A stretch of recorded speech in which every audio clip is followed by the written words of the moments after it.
الله تعالی قرآن کریم کې د انسان د زندګۍ 15 مرحلې لیکلي دي او دا 15 مرحلې په هر 8 کاله کې پر سړي باندې بدلیږي.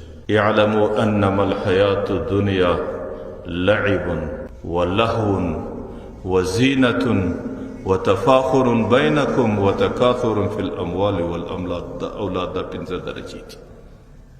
د انسان د زندګۍ اوله درجه دا لعب قرآن کریم وی لعب دی. لعب څه ته وایي؟ لعب معنا داسې بازی کول او داسې کیل کول، داسې ساتیری کول چې پای کې ګټلو بایلل نه.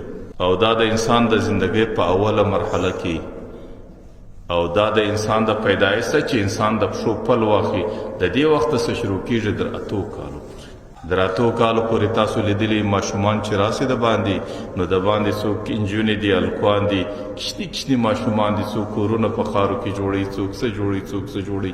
دی په دې وخت کې د دا فکر دی چې زما د زندګۍ ټوله سرمایه دغه ده چې د په کم کور کې ځان ستړی کړی دی. که یو څوک راسي په پښه باندې د خارو سر ور ولړي، دی به دومره ژړا او دومره غم کوي لکه د سړي چې ټوله دنیا ور خراب کړي. لیکن چې کله د غرمې وخت سو، بیا دی پر خپل طرف باندې روان دی کور ته، هغې ټوله د ده څه په لګډ سره خراب سو. او ولهو د 8 کالو څخه بیا د 14 کالو پورې دا دویمه درجه ده. په دې کې بیا لهو ده. او په لهو به عربي کې قرآن هغه کیل ته ویل کېږي، هغه بازی ته ویل کېږي چې پای کې ګټلو بایللي. لکه دې وخت کې خلک ماشومان په بجلو کې دي، او په دې وخت کې په مردکو کې دي، په دې وخت کې په ګوډیانو کې دي، او په دې وخت کې په ګین کې دي، په دې وخت کې په پلان کې دي. او دا د خپل زندګۍ ټوله سرمایه بولي. که د ورځې د ډېرې بجلې ګټلې، ماښام چې کور ته راوړي او چې ډېرې ده ته دا ور معلومېږي لکه ګر دنیا چې ده راوړي.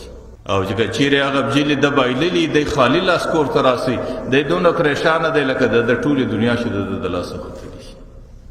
که چیرې دی یو ګوډیو کاغذباد 2 او 3 نیولي، بیا خو د شپه ډېر ورځې ډېر خوشحاله دی و دې همزولو ته ډېر فخر کوي، نن یو پلانکی نمبر ګوډی ونیوی.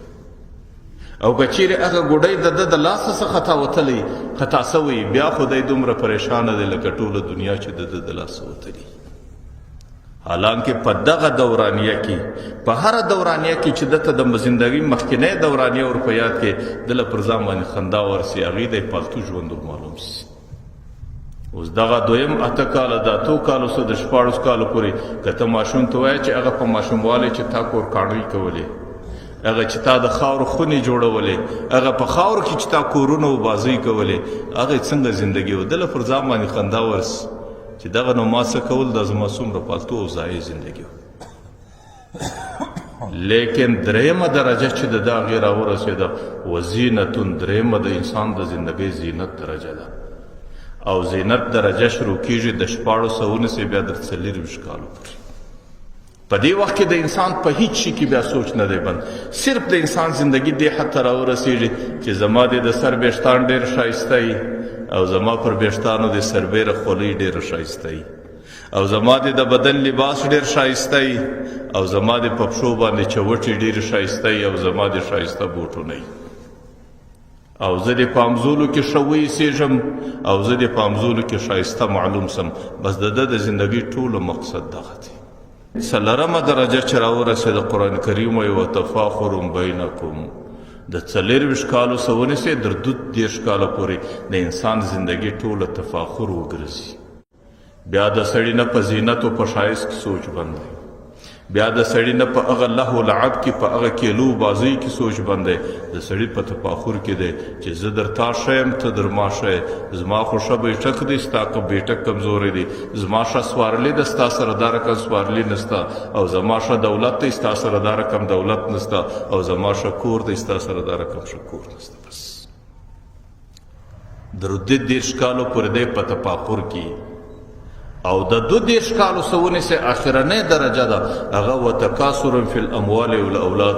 در 40 کاله پورې د 32 کالو څخه وروسته بیا د سړي زندګي په دې سوچ کې چې یاره کشکې زما مال او دولت ډېر وای، بینک بیلنس مې ډېر وای، زما سرمایه ډېره وای، زما تجارت ډېره ګټه کولی.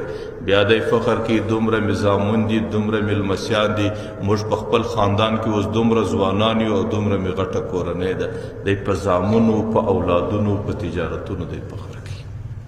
او په دې هره دوره کې چې مخکینی دوره په یاد ورلې چې هغه په تېر دور کې تا څه کول دله پر ځان باندې خندا ورځي چې هغه اوس د دې شی و چې ما دومره وخت پر لګوی لیکن 40 کاله چې سړي ته ورسېدو د هوښیار سړي علامه دا ده د دانا سړي علامه دا ده د فو د عقلمند سړي علامه دا ده چې د 40 کاله څه وروسته دا ټوله زندګي وده ته دا یو معلومه سي چې دا ټوله پالتو ده کمی پیسې ډېرې کې هغه هم پالتو سوې کمی فخر پر چا باندې وکړي هغه هم پالتو ولو او کمی زینت څومره وکړي هغه هم پالتو ځکه چې هر څومره ډېرې کم زما عمر 40 کاله ته ورسېدی زه روان پر کومه باندې امام غزالی رحمه الله لیکلی دی چې د کم چا زندگی 40 کاله ته ورسېده د هغې د زندګۍ ماپښین سوس او د ماپښینه څه وروسته مازدیګر ډېر وخت نه اخلي او چې د کم چا زندگی 50 کاله ته ورسېده هغې کم نصیبه د زندګۍ مازدیګر ته ورسېدی د هغې د زندګۍ لمر ژړ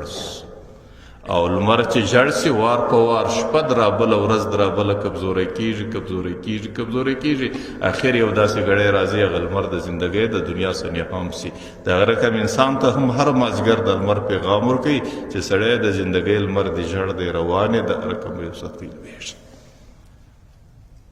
نو په هر دور کې انسان ته مخکنی خبرې پالتور معلومیږي پر 40 کاله باید چې د زندګۍ ټولو ترتیبونه چې څومره یې ګټلي دي څومره یې ځان کې ستړی کړی دي او څومره محنت یې کې کړی دی او څومره غم خوړلی دی باید چې سړي ته دا ټولې پالتور معلومې سي چې دا ټولې د بل دي ما ته یې 1000 ګټله